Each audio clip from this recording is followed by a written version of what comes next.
जय हिंद दोस्तों, आपका एक बार फिर से स्वागत है हमारे YouTube channel static GK by RJ पर।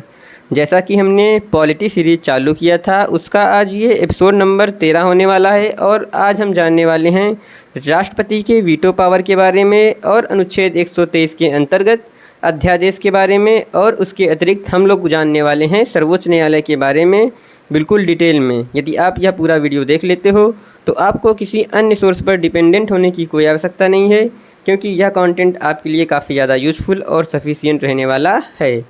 और हमने पॉलिटी सीरीज़ में जैसा कि स्टार्ट किया है, उसमें हम लोग अनुच्छेद 1 से लेकर के अनुच्छेद 395 तक बिल्कुल डिटेल में कवर करने वाले हैं। आप किसी भी एग्ज़ाम की तैयारी कर रहे हैं जहाँ पर पॉलिटी सब्जेक्ट पूछा जाता है, तो यह सीरीज़ आपके लिए काफ़ी ज़्यादा फ़ायदेमंद रहने वाली है। तो चलिए बिना किसी देरी के अपने आज के एपिसोड नंबर 13 को शुरू करते हैं। उससे पहले यदि आप हमारे YouTube channel static GK by RJ पर नए हैं तो हमारे चैनल को सब्सक्राइब कर लीजिए, बेल आइकन प्रेस कर लीजिए, जिससे कि आगे आने वाले एपिसोड की जानकारी आप तक नोटिफिकेशन के रूप में जल्द से जल्द प्राप्त होती रहे। तो चलिए आज के इस क्लास को शुरू करते हैं। जैसा कि हम लोग अपने क्लास को शुरू करने से पहले हमारे जितने भी एपिसोड हुए रहते हैं उसका फटाफट रिवीजन करते हैं। यह भी हमारा एक वीडियो का पार्ट होता है। तो चलिए हम लोग फटाफट इसका रिवीजन कर लेते हैं। हमारा भाग 1 है संघ और उसके राज्य क्षेत्र। यह अनुच्छेद 1 से लेकर के 4 तक है। अनुच्छेद 1 है इंडिया या भारत राज्यों का संघ है। अनुच्छेद 2 भारत के संघ में नए राज्यों का प्रवेश और स्थापना। अनुच्छेद 3 भारत की सीमा के अंतर्गत नए राज्यों का निर्माण और वर्तमान राज्यों के क्षेत्र सीमाओं या नामों में परिवर्तन। अनुच्छेद 4 अनुच्छेद 2 और 3 में किए गए संशोधन साधारण बहुमत के माध्यम से किए जाते हैं। इनके लिए अनुच्छेद 368 के तहत संविधान संशोधन की आवश्यकता नहीं होती है। अब हमारा चालू होता है भाग 2 नागरिकता, और यह हमारा अनुच्छेद 5 से लेकर के अनुच्छेद 11 के अंतर्गत आता है। अनुच्छेद 5 26 जनवरी 1950 को भारत के नागरिक कौन थे। अनुच्छेद 6 पाकिस्तान से भारत आने वाले लोगों के बारे में प्रावधान। अनुच्छेद 7 भारत से पाकिस्तान जाने वाले लोगों के बारे में प्रावधान। अनुच्छेद 8 भारत के बाहर रहने वाले भारतीय उद्भव के कुछ व्यक्तियों के नागरिकता के अधिकार। अनुच्छेद 9 यदि किसी व्यक्ति या नागरिक ने भारत की नागरिकता छोड़ किसी अन्य देश की नागरिकता स्वेच्छा से ग्रहण कर ली है तो उसकी भारत की नागरिकता स्वतः समाप्त हो जाएगी। अनुच्छेद 10 नागरिकता के अधिकारों को संसद के संविधान संशोधन करने तक बना रहना, अर्थात अनुच्छेद 5, 6, 7, 8, 9 में दिए गए सभी प्रावधान संसद के अनुमति तक बने रहेंगे। अनुच्छेद 11 नागरिकता के संबंध में विधि बनाने का अधिकार सिर्फ भारत के संसद को प्राप्त है, अतः राज्य सरकार या विधानमंडल नागरिकता के संबंध में विधि बनाने का अधिकार नहीं रखता है। अब हमारा चालू होता है भाग 3 मौलिक अधिकार, जो कि अनुच्छेद 12 से 35 तक है। अनुच्छेद 12 राज्य की परिभाषा। अनुच्छेद 13 इसके अंतर्गत राज्य किसी ऐसे कानून का निर्माण नहीं करेगा जो मौलिक अधिकारों के विरुद्ध हो। अनुच्छेद 14 इस अनुच्छेद में 2 प्रावधान हैं। विधि के समक्ष समानता, जो कि ब्रिटेन के संविधान से लिया गया है, और दूसरा है विधियों का समान संरक्षण, यह अमेरिका के संविधान से लिया गया है। अनुच्छेद 15 राज्य किसी नागरिक के साथ जाति, धर्म, लिंग, जन्म स्थान, मूल वंश के आधार पर कोई भेदभाव नहीं करेगा। अनुच्छेद 16 लोक नियोजन में समानता। अनुच्छेद 17 अस्पृश्यता का अंत। अनुच्छेद 18 उपाधियों का अंत। अनुच्छेद 19 स्वतंत्रता का अधिकार। अनुच्छेद 20 अपराधों के लिए दोष सिद्धि के संबंध में संरक्षण। अनुच्छेद 21 प्राण एवं दैहिक स्वतंत्रता। अनुच्छेद 21 का शिक्षा का अधिकार। अनुच्छेद 22 कुछ दशाओं में गिरफ्तारी और निरोध से संरक्षण। अनुच्छेद 23 मानव दुर्व्यापार और बलात्श्रम के विरुद्ध अधिकार। अनुच्छेद 24 कारखानों आदि में बालकों के नियोजन पर प्रतिबंध। अनुच्छेद 25 धर्म के अंतःकरण मानने, आचरण करने, प्रचार करने का अधिकार। अनुच्छेद 26 धार्मिक कार्यों के प्रबंधन का अधिकार। अनुच्छेद 27 धार्मिक कर टैक्स न देने की स्वतंत्रता, यानी कि धार्मिक कार्य का धन टैक्स फ्री होगा। अनुच्छेद 28 सरकारी खर्च से चलने वाले संस्थान में धार्मिक शिक्षा नहीं दी जाएगी। अनुच्छेद 29 अल्पसंख्यकों के हितों की रक्षा। अनुच्छेद 30 अल्पसंख्यक अपनी संस्थान खोल सकते हैं। अनुच्छेद 31 संपत्ति का अधिकार। अनुच्छेद 32 संवैधानिक उपचारों का अधिकार। अनुच्छेद 33 संसद के सैन्य बल, लोक व्यवस्था बनाने वाले अधिसूचना रा आईबी से जुड़े लोगों के मौलिक अधिकारों को प्रतिबंधित करने का अधिकार है, इसका कारण है अनुशासन बनाए रखना। अनुच्छेद 34 जिस जगह सैन्य कानून लागू होगा उस क्षेत्र के लोगों के मौलिक अधिकारों पर प्रतिबंध लगाया जा सकता है। अनुच्छेद 35 मौलिक अधिकारों में संशोधन करने की शक्ति सिर्फ भारत की संसद के पास है, राज्य विधानमंडल के पास नहीं है। अब हमारा चालू होता है भाग 4 राज्य के नीति निर्देशक तत्व, जो कि अनुच्छेद 36 से 51 तक हैं। इनको हम लोग संक्षेप में डीपीएसपी के नाम से भी जानते हैं। अनुच्छेद 36 इस अनुच्छेद में राज्य की परिभाषा दी गई है। यह परिभाषा अनुच्छेद 12 की तरह है। अनुच्छेद 37 नीति निर्देशक तत्व न्यायालय द्वारा प्रवर्तनीय है, अतः इनकी प्राप्ति के लिए न्यायालय जाने का अधिकार नहीं है। अनुच्छेद 38 राज्य लोक कल्याण की अभिवृद्धि के लिए सामाजिक व्यवस्था बनाएगा। अनुच्छेद 39 स्त्री और पुरुष को समान कार्य के लिए समान वेतन। अनुच्छेद 39 का समान न्याय और निःशुल्क विधि सहायता। अनुच्छेद 40 इसके तहत ग्राम पंचायतों का गठन किया गया, परंतु संवैधानिक दर्जा 73वें और 74वें संविधान संशोधन के माध्यम से 1992 में दिया गया था। अनुच्छेद 41 कुछ दशाओं में काम, शिक्षा और लोक सहायता पाने का अधिकार। अनुच्छेद 42 राज्य की न्याय संगत और मानवोचित दशाओं तथा प्रसूति सहायता का उपबंध करेगा। अनुच्छेद 43 राज्य कर्मकारों के निर्वाह के लिए मजदूरी, जीवन स्तर एवं अवकाश की व्यवस्था करेगा और कुटीर उद्योगों को प्रोत्साहित करेगा। अनुच्छेद 43 ए राज्य उद्योगों में लगे उपक्रमों संगठनों के प्रबंधन में कर्मकारों का भाग लेना सुनिश्चित करेगा। अनुच्छेद 43 बी राज्य सहकारी समितियों के स्वैच्छिक गठन के बारे में प्रावधान करता है। अनुच्छेद 44 नागरिकों के लिए एक समान सिविल संहिता लागू करने का राज्य प्रयास करेगा। अनुच्छेद 45 राज्य 0 से 14 वर्ष के बच्चों को प्रारंभिक बाल्यावस्था की देखभाल करेगा और शिक्षा की व्यवस्था करेगा। अनुच्छेद 46 राज्य अनुसूचित जातियों, अनुसूचित जनजातियों और दुर्बल वर्ग के लोगों के लिए शिक्षा और धन के संबंधी हितों की रक्षा करेगा। अनुच्छेद 47 राज्य लोगों के पोषाहार, जीवन स्तर और लोक स्वास्थ्य को सुधारने का कर्तव्य करेगा। मादक पदार्थों, नशीले पदार्थों के सेवन पर प्रतिषेध करेगा। अनुच्छेद 48 कृषि और पशुपालन का संगठन राज्य कृषि पशुपालन में आधुनिक वैज्ञानिक प्रणाली का प्रयोग करेगा। गाय, बछड़ा, दुधारू पशुओं की नस्लों का परीक्षण करेगा। गौवध को प्रतिषेध करेगा। अनुच्छेद 48 से राज्य पर्यावरण संरक्षण व संवर्धन तथा वन व वन्य जीवों की रक्षा करने का प्रयास करेगा। अनुच्छेद 49 राज्य राष्ट्रीय महत्व के स्मारकों, स्थानों, वस्तुओं का संरक्षण करेगा। अनुच्छेद 50 राज्य लोक सेवाओं में कार्यपालिका से न्यायपालिका का पृथक करने के लिए कदम उठाएगा। अनुच्छेद 51 अंतर्राष्ट्रीय विवाद को शांति से सुलझाना। अब हमारा भाग 4A मूल कर्तव्य शुरू होता है। ये हमारा अनुच्छेद 51A के अंतर्गत आता है और इसको 42वें संविधान संशोधन 1976 के माध्यम से भारत के संविधान में सरदार स्वर्ण सिंह समिति पर 10 मौलिक कर्तव्य जोड़े गए थे। 11वां मौलिक कर्तव्य 86वें संविधान संशोधन के माध्यम से वर्ष 2002 में जोड़ा गया। विश्व में जापान और भारत लोकतांत्रिक देश है जहां मौलिक कर्तव्यों का प्रावधान मिलता है। यह सोवियत संघ वर्तमान रूस देश से लिया गया है। हमारा चालू होता है भाग 5 संघ, जो कि अनुच्छेद 52 से 151 के अंतर्गत आता है और हमारा भारत का राष्ट्रपति अनुच्छेद 52 से 62 के अंतर्गत है। अनुच्छेद 52 भारत का एक राष्ट्रपति होगा। अनुच्छेद 53 कार्यपालिका की शक्ति राष्ट्रपति में निहित होगी और उसका प्रयोग वह इस संविधान के अनुसार प्रत्यक्षता या अपने अधीनस्थ अधिकारियों के माध्यम से करेगा। अनुच्छेद 54 राष्ट्रपति का निर्वाचन मंडल। अनुच्छेद 55 राष्ट्रपति के निर्वाचन की नीति। अनुच्छेद 56 राष्ट्रपति का कार्यकाल। अनुच्छेद 57 राष्ट्रपति का पुनर्निर्वाचन। अनुच्छेद 58 राष्ट्रपति की योग्यताएं। अनुच्छेद 59 राष्ट्रपति के पद की शर्तें। अनुच्छेद 60 राष्ट्रपति का शपथ। अनुच्छेद 61 महाभियोग की प्रक्रिया। अनुच्छेद 62 राष्ट्रपति का पद रिक्त होना। अब चालू होता है भारत का उपराष्ट्रपति, जो कि अनुच्छेद 63 से लेकर के 73 तक है। अनुच्छेद 63 भारत का एक उपराष्ट्रपति होगा। अनुच्छेद 64 उपराष्ट्रपति राज्यसभा का पदेन सभापति होगा। अनुच्छेद 65 जब किसी कारणवश राष्ट्रपति का पद खाली होगा तो उपराष्ट्रपति कार्यवाहक राष्ट्रपति होगा। अनुच्छेद 66 उपराष्ट्रपति का निर्वाचन मंडल। अनुच्छेद 67 उपराष्ट्रपति का कार्यकाल। अनुच्छेद 68 उपराष्ट्रपति का चुनाव। अनुच्छेद 69 राष्ट्रपति का शपथ। अनुच्छेद 70 राष्ट्रपति का पद खाली होने पर संसद नियम बनाएगा। अनुच्छेद 71 राष्ट्रपति या उपराष्ट्रपति के निर्वाचन के संबंध में कोई विवाद उत्पन्न होने पर सुप्रीम कोर्ट का निर्णय अंतिम होगा। अनुच्छेद 72 राष्ट्रपति की क्षमादान शक्ति। अनुच्छेद 73 कार्यपालिका का विस्तार। अनुच्छेद 74 राष्ट्रपति की सलाह और सहायता के लिए एक मंत्रिपरिषद होगी जिसका अध्यक्ष प्रधानमंत्री होगा।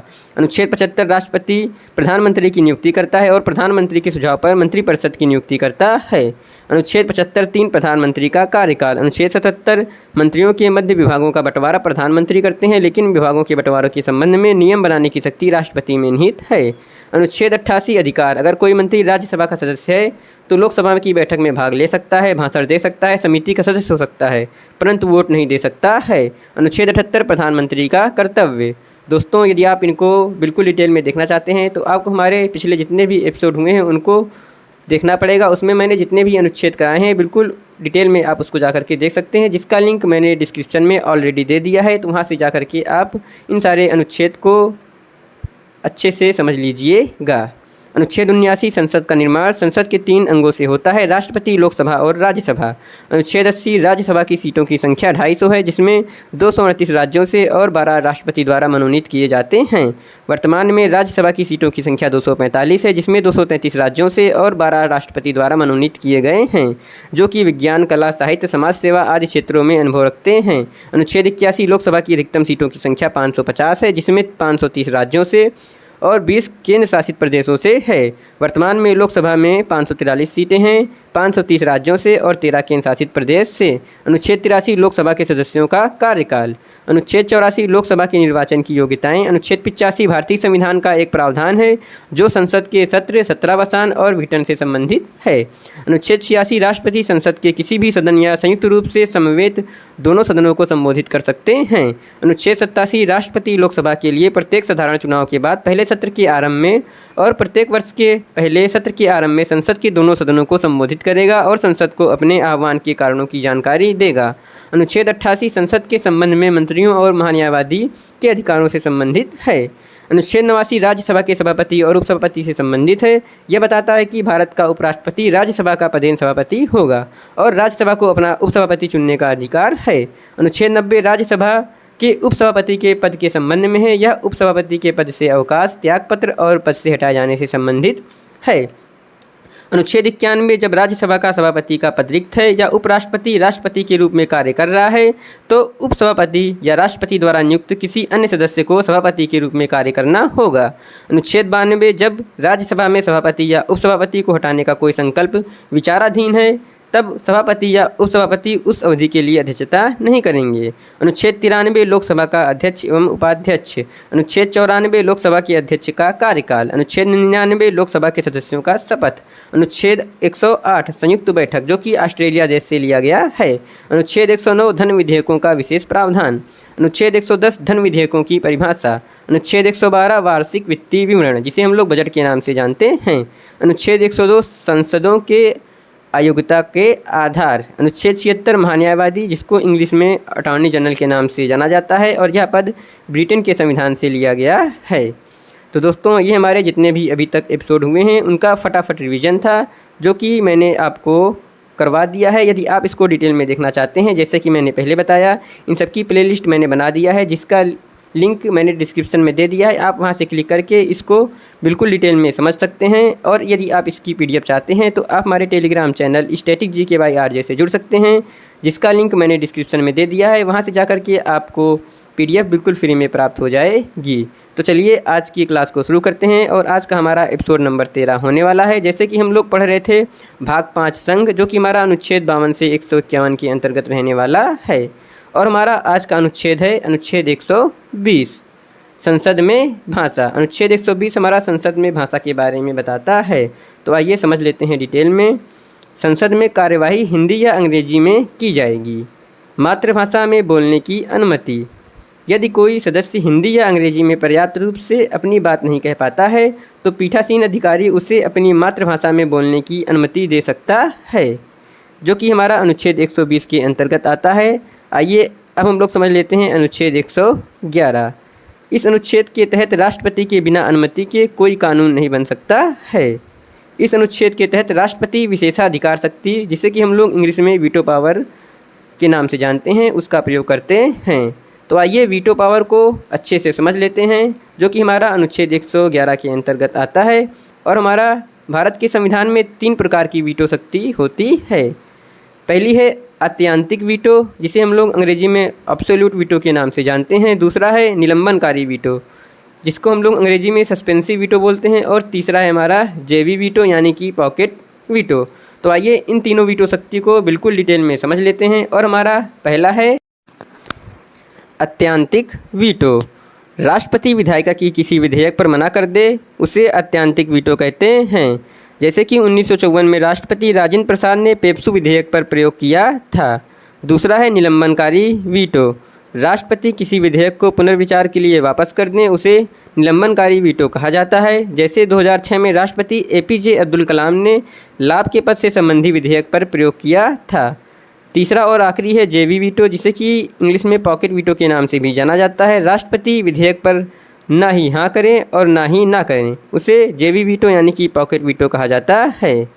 जैसे कि डाक संशोधन विधेयक 1986 पर राष्ट्रपति ज्ञानी जैल सिंह ने पॉकेट वीटो का इस्तेमाल किया था। आइए कुछ अनइम्पॉर्टेंट पॉइंट के रूप में समझ लेते हैं। जैसे कि विधेयक हमारे 3 प्रकार के होते हैं। पहला है साधारण विधेयक, दूसरा है संविधान संशोधन विधेयक और तीसरा है धन विधेयक। राष्ट्रपति संविधान संशोधन विधेयक और धन विधेयक पर वीटो पावर का प्रयोग नहीं कर सकते हैं। साधारण विधेयक पर राष्ट्रपति वीटो पावर का प्रयोग कर सकते हैं। सामान्यतः गैर सरकारी विधेयक सरकार यदि अपना बहुमत खो चुकी है तब वीटो पावर का प्रयोग होता है। तो ये हमारा अनुच्छेद 111 के अंतर्गत वीटो शक्ति के बारे में जानकारी थी, जो कि मैंने आपके साथ डिस्कस कर लिया है। आइए अब हम लोग बढ़ते हैं अपने अगले अनुच्छेद की तरफ, और हमारा अनुच्छेद 123 है अध्यादेश। तो आइए अध्यादेश के बारे में डिटेल में समझ लेते हैं। संसद के सत्र न चलने पर यदि किसी सदन के भंग होने पर राष्ट्रपति अध्यादेश जारी करते हैं। अध्यादेश संसद के कानून की तरह होता है। यह अनुच्छेद 13 में विधि की परिभाषा के अंतर्गत आता है, जैसा कि मैंने आपको एपिसोड नंबर 2 में बताया था। अध्यादेश अधिकतम 6 महीने के लिए होता है। यदि 6 महीने में संसद पारित नहीं करता है तो यह अध्यादेश रद्द हो जाता है।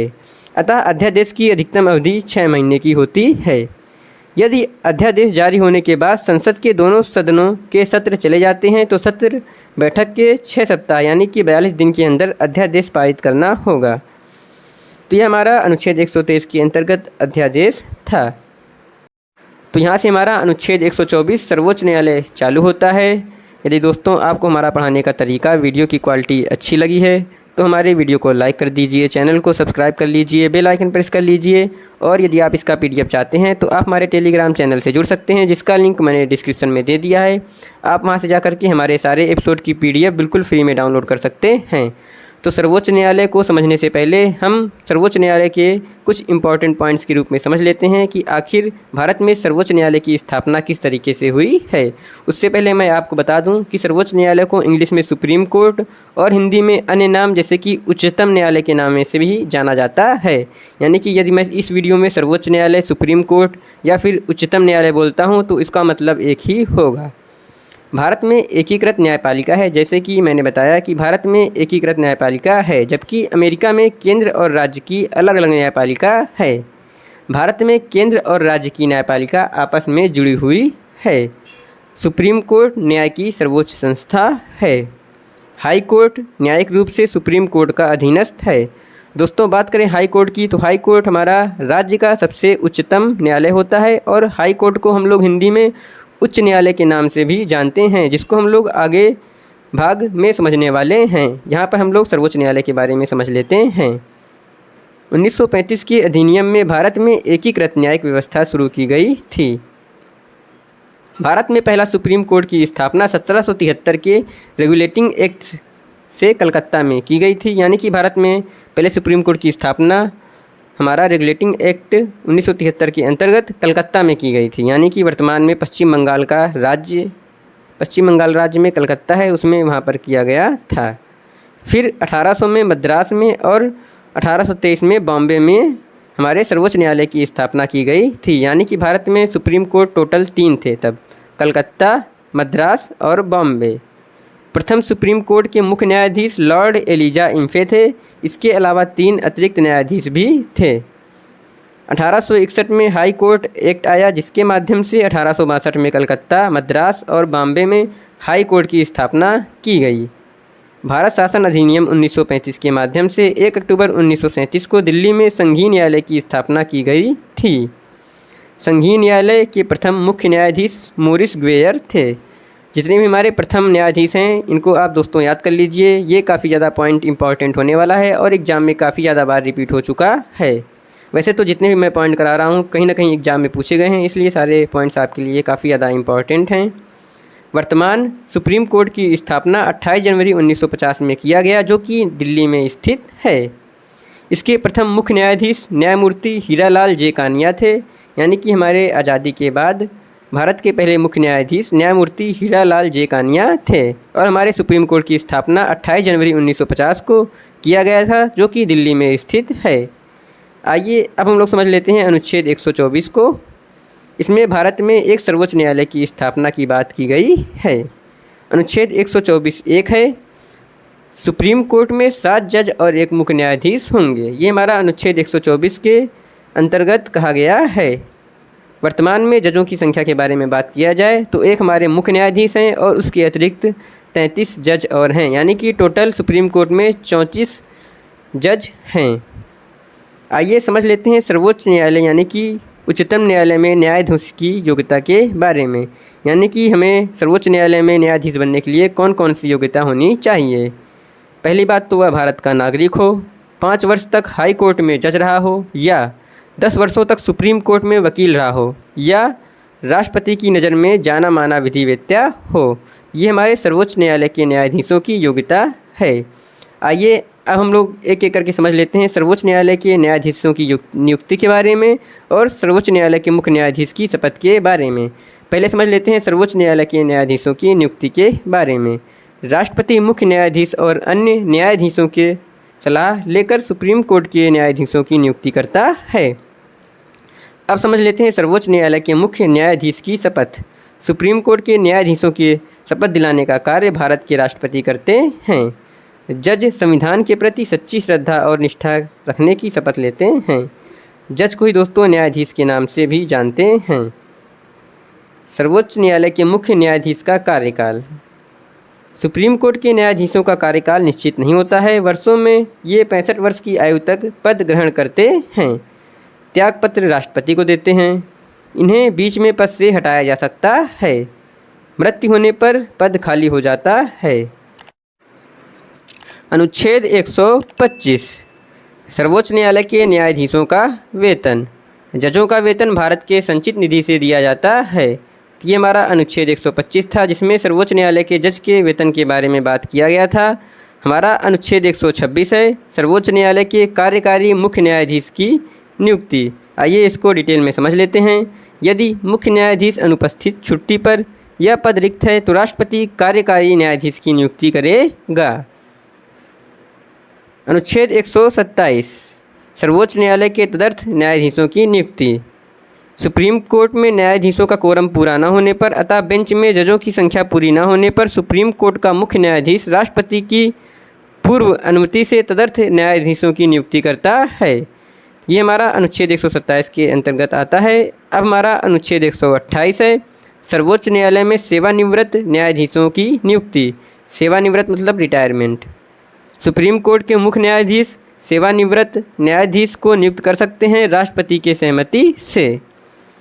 एक पॉइंट आप नोट के रूप में नोट डाउन कर लीजिए। सुप्रीम कोर्ट के सेवानिवृत्त जज किसी भी नियोजन में कार्य नहीं कर सकते हैं, अतः नौकरी नहीं कर सकते हैं और भारत के किसी भी न्यायालय में वकालत भी नहीं कर सकते हैं। यह पॉइंट काफ़ी ज़्यादा इम्पॉर्टेंट है। अनुच्छेद 129 सर्वोच्च न्यायालय का अभिलेख न्यायालय होना। सुप्रीम कोर्ट के द्वारा किए गए सभी साक्ष्य के तौर पर रिकॉर्ड किए जाते हैं। यानी कि सुप्रीम कोर्ट में हमारे जो भी निर्णय देता है उसके निर्णय के जो भी साक्ष्य होते हैं उसको रिकॉर्ड के तौर पर रखा जाता है और भारत का कोई भी न्यायालय सुप्रीम कोर्ट के विरुद्ध निर्णय नहीं दे सकता है। आइए समझ लेते हैं कि न्यायिक अवमानना क्या होती है। सर्वोच्च न्यायालय के विरुद्ध अगर कोई निर्णय दिया तो अवमानना होगी। सुप्रीम कोर्ट के आदेशों का पालन न करना, सुप्रीम कोर्ट के किसी न्यायाधीश के खिलाफ टिप्पणी करना, ये सब न्यायिक अवमानना के अंतर्गत आता है। ये सभी न्यायिक अवमानना के अंतर्गत आता है, जैसा कि मैंने आपको बताया। हमारा अनुच्छेद 130 है सर्वोच्च न्यायालय का स्थान। सुप्रीम कोर्ट का स्थान दिल्ली में स्थित है। सुप्रीम कोर्ट का मुख्य न्यायाधीश राष्ट्रपति की अनुमति से सुप्रीम कोर्ट की सुनवाई कहीं भी कर सकते हैं। ये हमारा अनुच्छेद 130 के अंतर्गत आता है। आइए अब हम लोग समझ लेते हैं अनुच्छेद 131 के बारे में। सर्वोच्च न्यायालय की आरंभिक अधिकारता। ये हमारा अनुच्छेद 131 के अंतर्गत आता है। यह अनुच्छेद केंद्र और राज्यों के बीच या राज्यों के बीच कानूनी विवादों में सर्वोच्च न्यायालय को विशेष अधिकार देता है। यानी कि यदि केंद्र और राज्यों के बीच या राज्यों का राज्यों के बीच कोई भी कानूनी विवाद है तो वो सर्वोच्च न्यायालय को विशेष अधिकार देता है कि वह उसको अपने पास बुला ले।